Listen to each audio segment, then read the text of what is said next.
Assalamu alaikum wewe mtazamaji unayetufuatilia hivi sasa. Niseme Eid Mubaraka kwa wale wote ambao wamesherehekea sikukuu hiyo kwa siku ya tarehe 21 pamoja na tarehe 20. Hii leo ni Machi ya tarehe 22 mwaka 2026. Nipo katika eneo ambalo tumeketi na wadau mbalimbali. Kubwa sasa ni kuendelea kuangazia yale yanayoendelea kujili kwa hivi sasa, huba ya Uajemi ikimgusa zaidi taifa la Irani akikabiliana na Israeli ambaye nyuma yake kuna mshirika wake taifa la Marekani. Katika yale yanayoendelea hivi sasa tumepata kushuhudia mengi toka tarehe 28 ya mwezi wa pili mwaka 2026 hadi hii leo, takribani siku 22 za mzozo huu ambao umeendelea kwa hivi sasa toka Irani pokea shambulio la kushtukiza. Lakini kwa kauli ambazo zimeendelea kutoka, onyo mbalimbali ambazo zinatolewa na taifa la Marekani zinaweza kubadilisha kile ambacho Irani inakifanya hivi sasa, kwani yeye amekuwa akijibu kwa vitendo dhidi ya maonyo ambayo anapokea kutoka kwa taifa hilo la Marekani pamoja na taifa la Israeli. Nipo na ndugu yangu Mirambo Shabani. Kubwa hasa ni kupata yake maoni kuhusiana na haya yanayoendelea hivi sasa, mtazamo na kushare maarifa mbalimbali katika uelewa wa kile kinachoendelea huko Mashariki ya Kati. Nijue hali yako iko vipi? Mimi namshukuru Mungu. Nirudie kauli yako ya kutakia Idi, na kuna wenzetu bado hapo kwenye mfungo wa Kwaresma. Kwa hiyo ni jambo la kumshukuru Mungu, tumekutana mahali hapa tukiwa tuna afya. Labda niingie moja kwa moja kwa sehemu ulioifanyia introduction. Karibu sana. Kuangalia nini maoni ya wadau kile kinachoendelea Mashariki ya Kati. Karibu. Kwa miaka mingi tumekuwa tukitazama siasa za ulimwengu zinavyokwenda. Lakini sasa tunaanza kuona kwamba kinachoendelea ulimwenguni ni moja kwa moja niseme ni unafiki. Ni unafiki wa moja kwa moja, kwa sababu kabla ya shambulio la kushtukiza watu walikuwa wako mezani. Walianza kukaa mezani kwa maana Oman alikuwa ndo msuluhishi wa tatizo lile. Ile jambo likatoka likahama likapelekwa, nafikiria ilikuwa ni nchi gani ile ya Ulaya,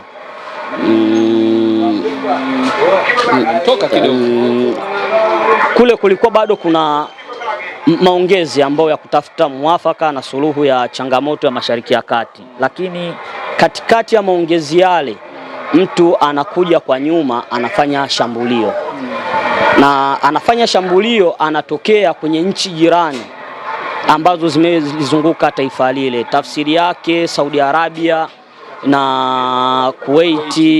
Tukienda pale tunatazama nchi UAE, unaona ni shambulio linatoka kwenye anga za nchi hizo. Tafsiri moja kwa moja ndio maana nimeanza kwa kauli yangu kusema ni unafiki unaoendelea, kwa sababu haiwezekani watu bado mpo kwenye maongezi, nyie mnabariki angalenu kutumika kwenda kuvuruga ule mustakabali wa maongezi yale.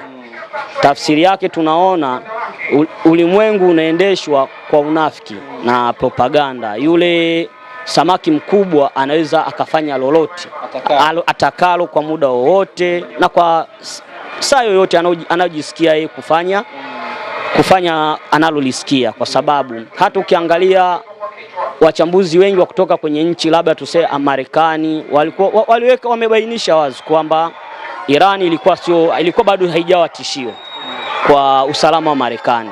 Vile vile kwa miaka yote ambayo tumeoishi hatujue kusikia Irani anamchokoza mtu. Anaishi na wale jirani zake wote.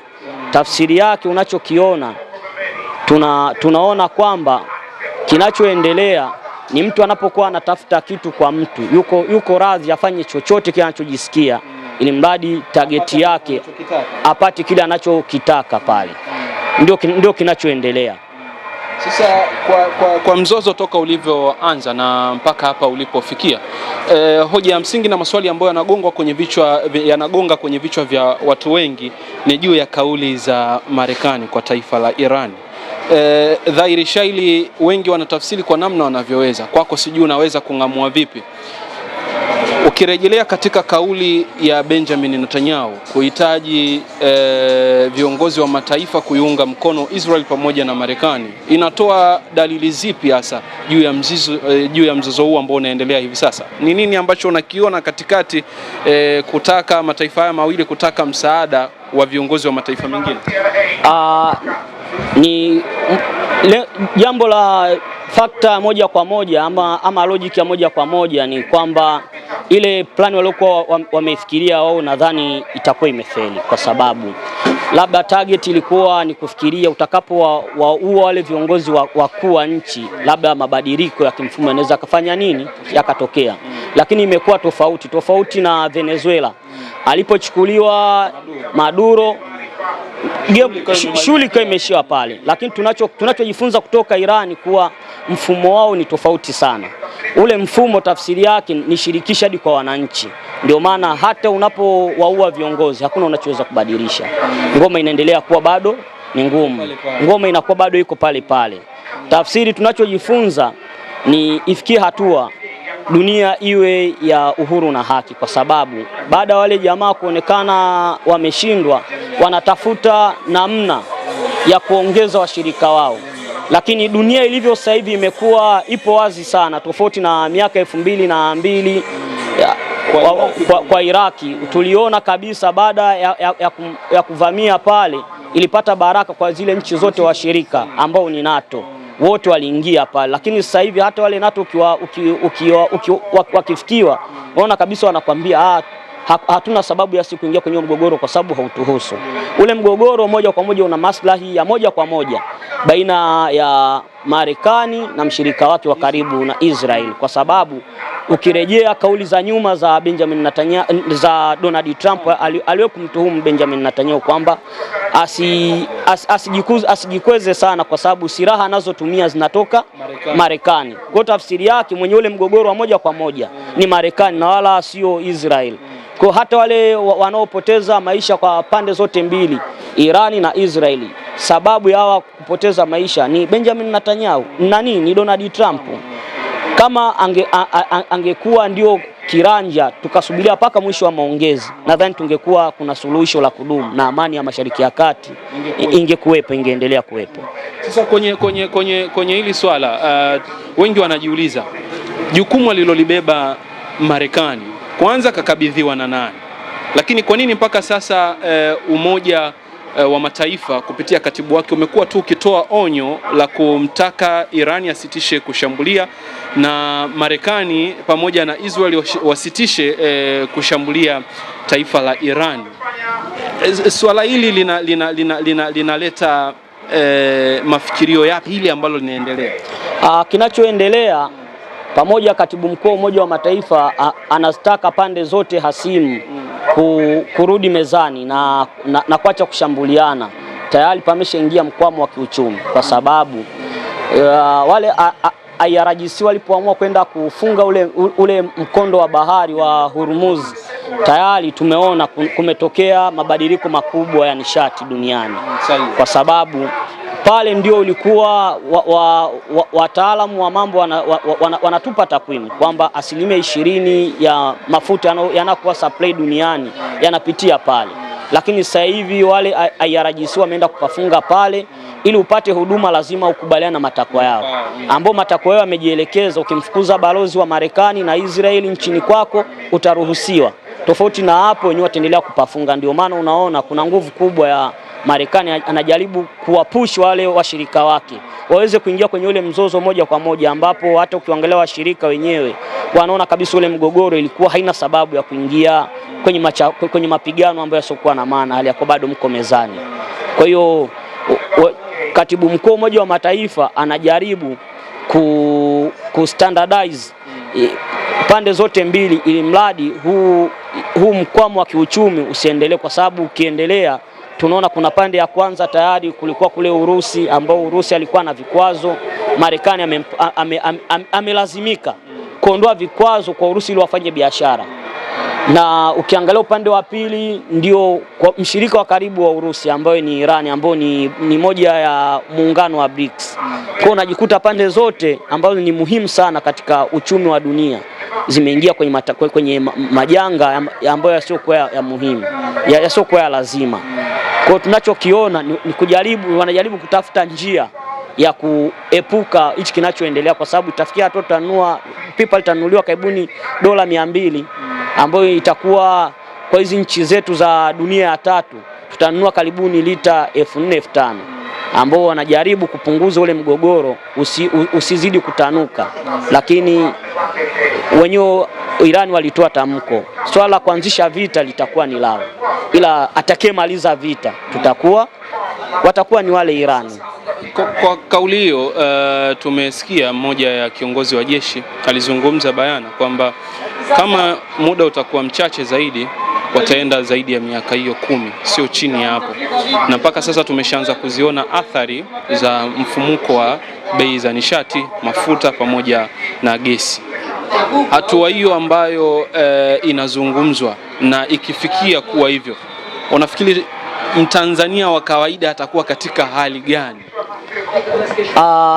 Ni kweli mgogoro ukiendelea kwa muda wa miaka ambao walikadiria wanaweza wenyewe wamejiandaa kupigana kwa zaidi ya miaka 10 Irani, kwa kauli yao, tafsiri yake inatakiwa ni funzo kwa viongozi wetu wa Kiafrika, sio Tanzania tu, hilo liwe funzo kwa bara letu lote la Afrika, kwa sababu tuna kila sababu na sisi kuanza kujitegemea na kuzilinda resources zetu, na kuna baadhi ya mataifa Mungu ameyabariki nishati. Nataraji kuona Umoja wa Afrika kuja na mpango mkakati wa kuanza kuridimu uchumi wa Afrika, kukomboa uchumi wa Afrika kwa kutengeneza mikakati ambayo inaweza kuwa ya muda mfupi, wakati ama muda mrefu, ili tuache kuwa tegemezi kwa kila kitu. Kwa sababu kwa mfano si Tanzania tuna gesi ya kutosha. Nilikuwa naona kuna kila sababu ya kuanza kupunguza matumizi ya mafuta, tuanze kujikita kwenye gesi, kwenye nishati yetu ya gesi ambayo tulionayo.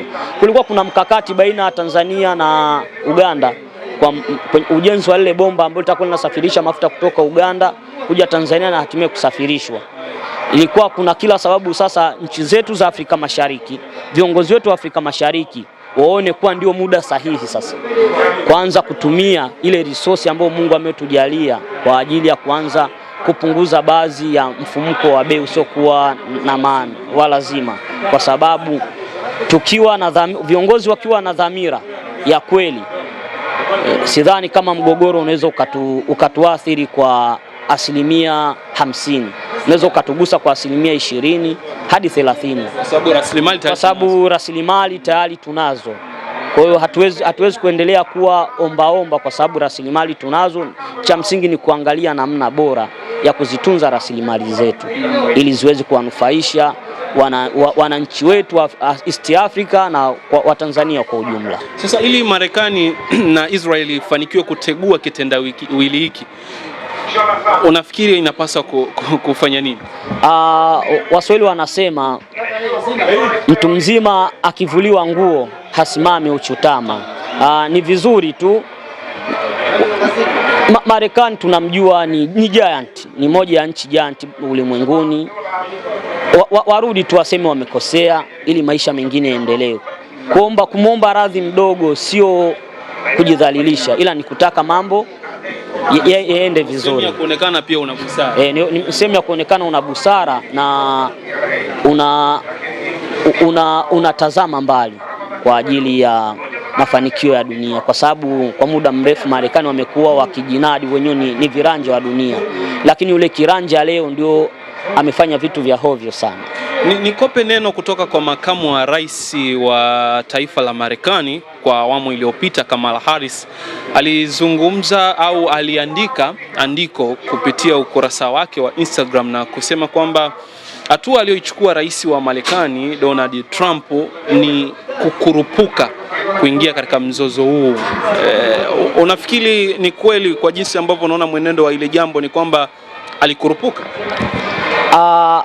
Siwezi kusema alikurupuka ama siwezi kukubali kuwa hajakurupuka, kwa sababu kabla ya kuingia kwenye mzozo kulikuwa kuna vikao vingi baina ya Donald Trump na Benjamin Netanyahu.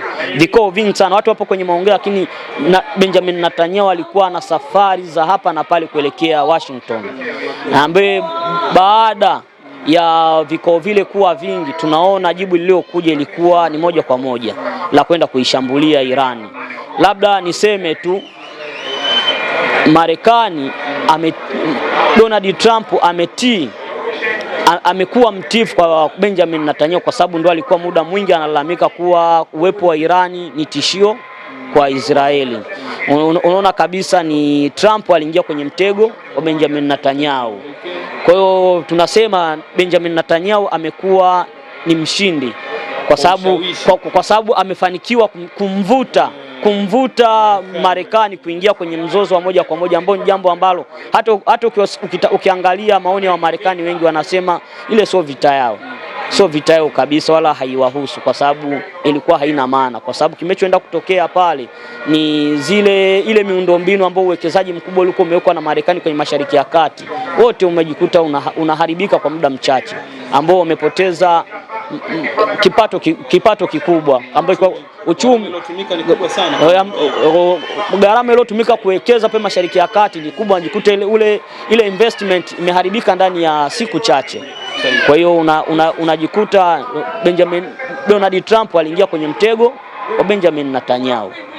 Nini mwisho wa mzozo huu ambao unaendelea Mashariki ya Kati? Kama tulivyomsikiliza ndugu yetu Bwana Shabani kwa kina zaidi, wewe yako maoni ni yapi? Unaruhusiwa hapo kuweka kile unachofikiria kuwa kinaweza kuwa ni sehemu ya hii vita kumalizika, na inaweza kumalizika vipi? Sisi tunafika tamati kwa siku hii ya leo, ni mwanzo, na tutaendelea kukufungulia kurasa nyingi zaidi za Bwana Shabani kuendelea kushia maarifa, taarifa na ripoti mbalimbali juu ya yale ambayo yanaendelea kujili huko Mashariki ya Kati. Mimi langu jina ni Jafet wa Mipango, mwenzangu kwa upande wa kamera ni Augusto Tabibu. Nikutakia usiku mwema.